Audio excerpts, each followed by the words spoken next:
লক্ষ্মী দেবীর কৃপা থেকে আপনি বঞ্চিত হতে চলেছেন। আপনার বাড়িতে এই 7টি ঘটনা কি ঘটছে, তাহলে সতর্ক হয়ে যান। 1 নম্বর, কারণ ছাড়াই আপনার বাড়িতে কি ঝগড়া আর অশান্তি হচ্ছে। 2 নম্বর, আপনার বাড়ির বাইরে থাকা বা উঠানে থাকা তুলসী গাছটি বারবার শুকিয়ে যাচ্ছে। 3 নম্বর, ট্যাপ বা কল থেকে অকারণে জল পড়তে থাকা। এর অর্থ হলো আপনার অর্থ ওই জলের মতো অপচয় হচ্ছে। 4 নম্বর, বাড়ির কাঁচ বা আয়না ভেঙে যাওয়া। এর থেকে বড় কিছু সংকটের সংকেত হতে পারে। আপনার ওপর লক্ষ্মী দেবী রুষ্টও হতে পারে। 5 নম্বর, খাবার অপচয় বা আপনার বাড়িতে অলসতামি বাসা বেঁধেছে।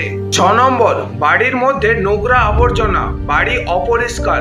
মনে রাখুন, লক্ষ্মী দেবী সবসময় পরিষ্কার স্থানে বাসা বাঁধেন। 7 নম্বর, বাড়ির যে কোনো সদস্য রাগ আর অহংকারের সঙ্গে সবার সাথে কথা বলা।